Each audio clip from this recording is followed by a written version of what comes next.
ఈరోజు మా అమ్మ అయితే ఊరి నుంచి వస్తుందండి. ఇప్పుడే వచ్చిందనమాట. అయితే వచ్చేటప్పుడు మా అత్తమ్మ ఉట్టి చేతులతో పంపిదు. అక్కడ ఏముంటే కొంచెం కొద్దిగా ఉన్నా కూడా వాటిలో ఏవో ఒకటి పంపిస్తూనే ఉంటుంది.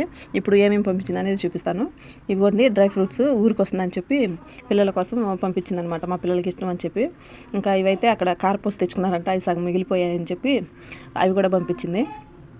ఇంకా ఇవి వచ్చేసి మామిడికాయలు అక్కడ ఎక్కువగా తీసుకున్నారనమాట. ఇంకా పిల్లకి పంపిద్దామని చెప్పి మొత్తం పంపించింది. ఇంకా ఇవేమో బత్తాకాయలు, నిమ్మకాయలు, ఇంకా అక్కడ మాకు చెట్లు ఉన్నాయన్నమాట. నిమ్మ చెట్టు, బత్తాయి చెట్టు అక్కడ. ఇంకా మా చెట్లు అవి ఉన్నాయని చెప్పి కోసుకొచ్చింది అనమాట. మేము ఇంకా నిమ్మకాయలు ఎక్కువగా వాడతామని చెప్పి తెలిసి ఇంకా మా కోసం అయితే కోసుకొచ్చి పంపించింది అనమాట. ఇంకా ఈ అప్పడాలు కూడా చిప్స్ అనమాట. అవి అక్కడ తీసుకొచ్చుకున్నారనమాట. పిల్లల కోసం తెచ్చారు. అవి ఇంకా వాళ్ళు ఎవరు తినలేదని చెప్పి ఇక్కడ పంపించింది. ఇంకా పిల్లలు ఊరికి వెళ్ళిన ప్రతిసారి పిల్లలకి బట్టలు అయితే తీస్తారండి. ఇంకా మా అమ్మాయికి అయితే 2 జతలు, 2 టాప్లు, 2 ప్యాంట్లు తీసుకున్నారనమాట. ఇంకా ఇదైతే దాని ప్యాంటు, ఒక ప్యాంట్ అయితే అక్కడ తీసుకొని అక్కడ మర్చిపోయి వచ్చిందంట. ఈ 2 టాపులు తీసుకున్నారు. ఇంకా మా అబ్బాయి అయితే ఇంకా ఇంటికి రాలేదు. మా అబ్బాయిని అయితే అక్కడే ఉంచారనమాట. వాడు ఇంకా అక్కడే కొన్ని రోజులు అక్కడే ఉంటానని చెప్పాడు. ఇంకా వాడికి కూడా 2 జతల బట్టలు అయితే తీసిచ్చారనమాట. ఇంకా ఇప్పుడు నేను చూపించే క్లాత్ అయితే మా అక్క పంపించింది అనమాట.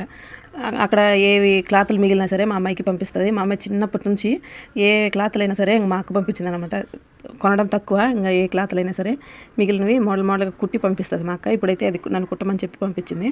ఇంకా ఈ చీర అయితే నాది ఎప్పటిదో అనమాట. అక్కడ ఉండిపోయిందని చెప్పి మా అత్తమ్మ పంపించింది. ఇంకా ఈ 2 చీరలు అయితే మా అత్తమ్మయ్యి మా అమ్మాయికి ఫ్రాకులు కుట్టమని చెప్పి, లేకపోతే ఏ ఒకటి డ్రెస్సులాగా ఫ్రాక్లా కుట్టమని చెప్పి పంపించింది. మా కోసం మా అత్తమ్మ పంపించినవి ఇవన్నమాట. అయితే ఇవన్నీ మీకు నచ్చాయా లేదా కామెంట్ చేయండి. ఈ వీడియో నచ్చితే లైక్ చేసి కామెంట్ చేయండి.